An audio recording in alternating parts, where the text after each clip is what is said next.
Olá, voltamos aqui para falar do tema negócio jurídico. Esse tema que a gente vai conversar hoje é um tema super importante para a gente conversar a parte dos contratos. E antes de falar de negócio jurídico, a gente precisa falar de fato jurídico. A gente já começou a falar na aula anterior. O que é o fato jurídico, né? Esse acontecimento humano e natural que produz efeitos jurídicos, provocando o quê?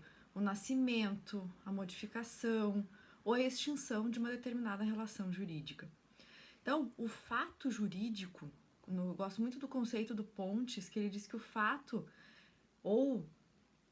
jurídico é o fato ou complexo de fatos, né, sobre o qual incide uma regra jurídica.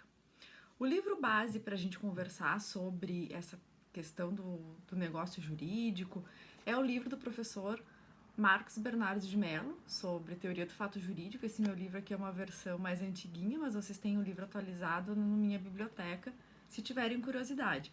Claro que não é o ponto fulcral da nossa UC, mas para quem tiver interesse em conhecer um pouquinho mais sobre as teorias do direito, esse é um clássico no mundo jurídico. Então, o que é o fato jurídico? Vocês têm aí com vocês os slides para acompanhar esse vídeo. Então, a gente tem o fato jurídico, ali no slide 5, em que a gente tem a divisão de fato jurídico lícito e fato jurídico ilícito. A gente vai falar, por óbvio, do fato jurídico lícito, nosso foco é esse.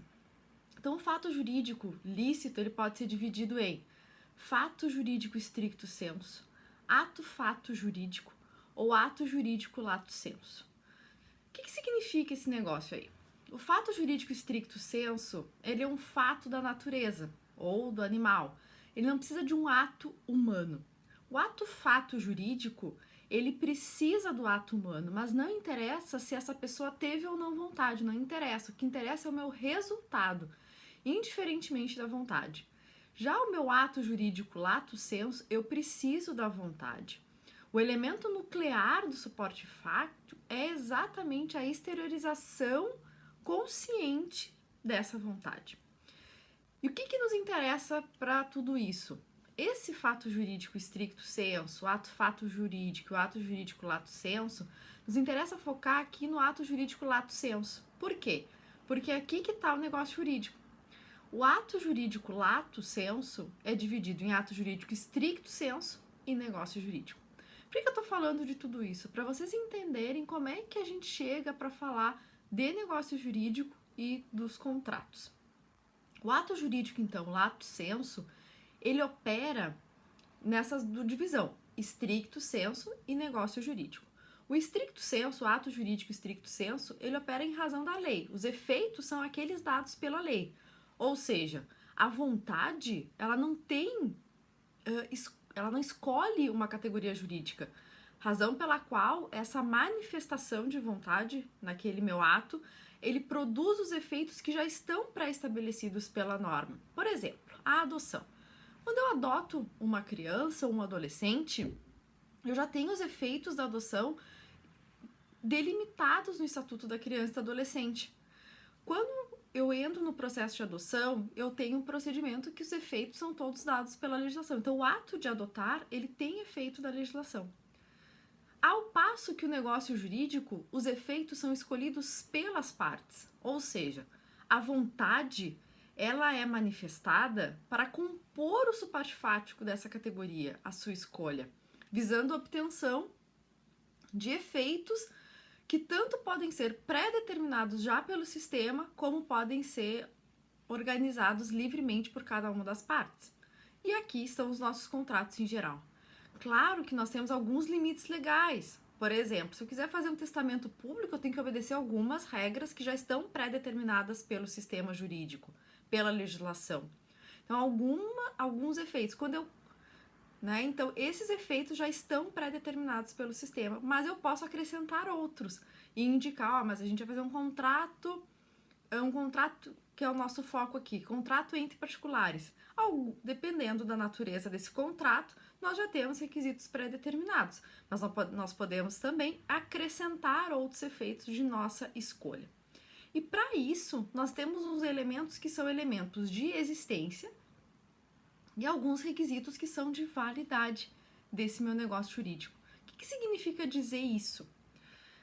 Lá no artigo 104 do nosso Código Civil fica muito claro quais são os requisitos, esses elementos de existência e esses requisitos de validade. Então percebam aí no slide que eu destaquei em cores diferentes o que é o plano da existência e onde é que a gente está falando do plano da validade. Quando eu tenho um negócio jurídico, eu preciso ter um agente, um objeto e uma forma para existir. Lembra que eu falei já com você sobre isso quando a gente conversou lá sobre relação jurídica? Então, para existir, ele precisa ter esses elementos. Existe. Agora, será que ele é válido? Para ele ser válido, o meu agente precisa ser capaz. O meu objeto precisa ser lícito, possível, determinado ou determinável, e a minha forma precisa ser prescrita ou não defesa em lei. Agente capaz. O agente capaz é aquele que, quando eu adquiro capacidade plena, eu tenho capacidade de direito e capacidade de fato. A capacidade de direito ou de gozo é aquele da personalidade. Quando é que a pessoa adquire a personalidade? Com o nascimento, com vida, que é o que diz o artigo 2º do Código Civil. Porém, a capacidade de fato e a capacidade de exercício só é adquirida com a maioridade civil, ou seja, a partir dos 18 anos. Antes disso, nós temos outras regrinhas de capacidade. Então, vamos retomando. Capacidade plena, eu preciso ter capacidade de direito e preciso também ter capacidade de fato. Como é que eu adquiro isso? A capacidade de fato a partir dos 18 anos, que eu tenho a capacidade de fato, e a capacidade de direito que eu tenho com o nascimento com vida. Ok, Isis, mas antes dos 18, então eu não posso fazer nada? Temos uma regras também no Código Civil para isso, em que define como suprir essas questões e essa questão da capacidade. A gente é considerado pela legislação civil os absolutamente incapazes apenas os menores de 16 anos. Então essas pessoas elas não têm capacidade de fato, elas não têm capacidade de exercício, e isso precisa ser suprido por representação. Nós temos também os relativamente incapazes, que são aquelas pessoas que a lei também indica, maiores de 16 e menores de 18. Ou seja, aqueles que estão entre 16 e 18 anos são relativamente incapazes. Os ébrios habituais, os viciados, intóxicos, aqueles que por alguma causa transitória e permanente não puderem exprimir a sua vontade, e os pródigos. Isso tudo mudou muito, esse sistema das capacidades, com o advento do Estatuto da Pessoa com Deficiência, certo? Então, como suprir isso? E aí o slide seguinte nos diz ali, esses menores de 18 anos, ou eles serão representados, ou eles serão assistidos. Então, precisa suprir esse ponto para que esse meu negócio jurídico seja válido. Em alguns outros casos, a gente tem também a capacidade específica ou a legitimação. O que significa dizer isso? Eu sou casada, por exemplo, no regime da comunhão parcial de bens. Regime, regra geral, no nosso código. Quando o meu marido for fazer alguma compra, for alienar algum bem que é imóvel, ele precisa da minha autorização. A gente chama isso de outorga uxória ou outorga marital, vice-versa. Então, há necessidade para que esse negócio jurídico seja válido desse requisito de validade, certo? Então percebam que o nosso ordenamento jurídico ele vai moldando as questões para dizer, ó, aqui tem validade, o que eu preciso observar, quais são os requisitos, como é que se formata. Além disso, meu objeto, meu segundo item lá do negócio jurídico, ele tem que ser lícito, possível, determinado ou determinável. Sim, eu não posso fazer um contrato de um produto de um assalto. Ok, poder eu até posso. A questão é, isso será um negócio jurídico classificado dentro do nosso negócio? Sempre digo que no direito poder é uma coisa, ter efeito jurídico é outro, ou seja, ter validade, ter eficácia no plano jurídico. Vamos imaginar lá aquela série famosa Casa de Papel. Será que eles fizeram um contrato para acertar como é que vai ser a divisão depois que eles tirarem todo o dinheiro do banco? Esse contrato é válido juridicamente se, por exemplo, alguém não alcançar ao outro um valor, ele pode juridicamente ir, então, ó, tem um contrato, esse contrato ele não está no campo da validade, porque ele não é um contrato lícito, não, o produto do assalto não é um contrato lícito. Outro exemplo, é muito comum que as pessoas às vezes falam bastante é o contrato sobre herança de pessoa viva. A pessoa nem morreu ainda, eles já estão contratando sobre o patrimônio daquela pessoa, que é o chamado Pacta Corvina. Isso também é algo que não é possível de ser realizado. Esse objeto não é lícito, certo? Porque há uma proibição expressa na lei no artigo 426. A forma precisa ser prescrita ou não defesa em lei. A gente tem uma regra que é a forma livre, princípio da liberdade das formas. Mas em alguns momentos a lei pode nos exigir alguma forma especial. Pode exigir algum formato especial. Por exemplo, vamos imaginar um contrato de compra e venda de imóvel. Claro que aqui há exigência e há um requisito importante que é uma escritura pública registrada no cartório de registro de imóveis. Então, esse ponto a gente precisa observar porque é algo que a legislação já estipulou e já indicou. Então, diante de tudo isso, nós vamos falar dos planos no mundo jurídico. Nós temos vários, o negócio jurídico, ele é estruturado, como eu disse, a gente tem ali a existência, ele existe, ele é válido e ele tem que ser eficaz. A existência, ele, o agente, né, ou a pessoa, como nós falávamos ali no artigo, da capacidade, o agente capaz. Nós também temos a questão da importância do objeto e da forma. Alguns autores vão colocar aqui a necessidade da vontade também, porque a vontade ele é elemento estruturante do negócio jurídico por si só. Antes da gente entrar nesses detalhamentos, eu falei para vocês, a vontade, né, o ato de vontade, a expressão da vontade é também um requisito importante, mas é a essência do próprio negócio jurídico. A validade, como nós já falamos, e agora a gente vai falar um pouquinho da questão da eficácia. A eficácia é referente aos efeitos manifestados como queridos, aqui no conceito do professor Antônio Junqueira de Azevedo. Embora o negócio jurídico válido ele tenha a vontade imediata na produção de efeitos, ocorrendo, né? Existem algumas coisas que bloqueiam esses efeitos e que dão alguma eficácia que é pendente, ou uma eficácia que pode ser chamada também de temporária. E é aqui que a gente fala das modalidades de negócio jurídico.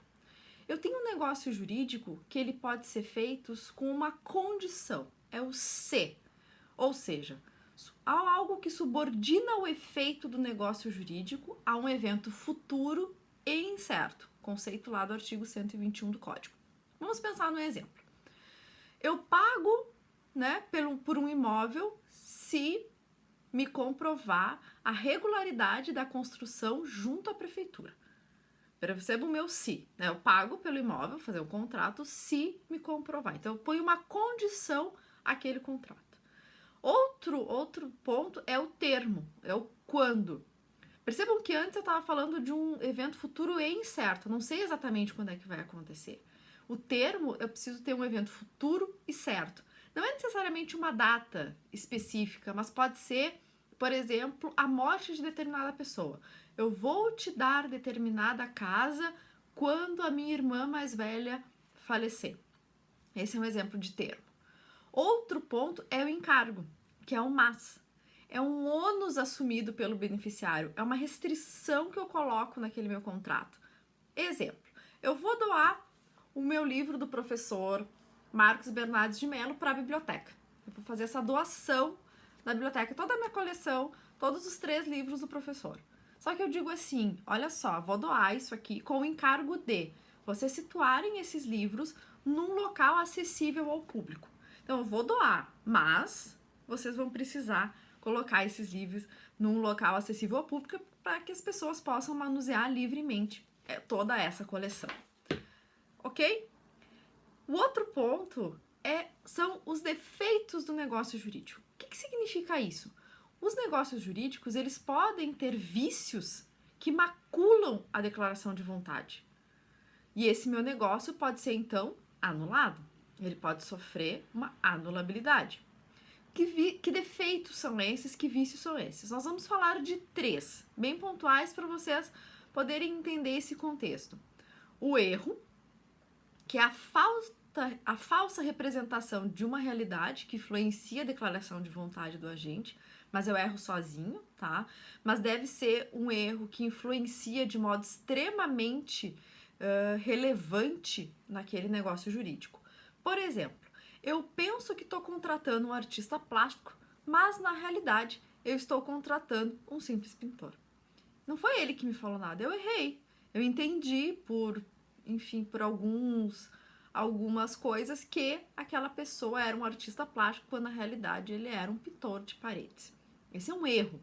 Mas percebam que para macular essa declaração de vontade, ele precisa influenciar de modo relevante naquela situação. O dolo.